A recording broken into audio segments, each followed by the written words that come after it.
ఇంద్రకీలాద్రిలో ఇంటి దొంగలు హుండీ లెక్కింపులో సిబ్బంది చేతువాటం చూపించింది. అసలైన బంగారాన్ని రోల్డ్ గోల్డ్గా మార్చే ప్రయత్నం కూడా చేశారు.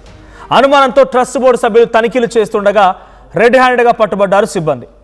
1,25,000 విలువ చేసేటువంటి బంగారం వస్తువులని స్వాధీనం చేసుకున్నారు. ఈ ఘటనపైన ఈవో సీనా నాయక్ కూడా చర్యలకు తీసుకున్నారు. బాధినటువంటి సిబ్బందికి మెమోలు జారీ చేశారు ఈవో. ఇక సమగ్ర విచారణకు ఆదేశాలు జారీ చేశారు. సో ఇంద్రకీలాద్రి పైన సొంతగా అక్కడ పనిచేసే సిబ్బందే ఇంటి దొంగని ఈశ్వడైన బట్టలంటారు చూసారా. కానీ ఇప్పుడు టెక్నాలజీలో ఎవరైనా సరే డెఫినెట్గా పోలీస్ రేటు లొంగిపోవాల్సిందే, పట్టుకోవాల్సిందే. అక్కడటువంటి ఒరిజినల్ బంగారాన్ని రోల్డ్ గోల్డ్గా మార్చే ప్రయత్నం చేశారంట. 1,25,000 రూపాయలు విలువ చేసేటువంటి బంగారు వస్తువులని ఆ తనిఖీలో రెడ్ హ్యాండెడ్గా పట్టుకున్నారు అధికారులు. ఈ ఘటన పైన సీనా నాయక్ కూడా చర్యలకు ఉపక్రమించారు. ఈవో ఆ సిబ్బంది పైన మెమోలు జారీ చేశారు. సో ప్రెజెంట్ సమగ్ర విచారణ కూడా ఆదేశాలు జారీ చేసినట్టు తెలుస్తోంది.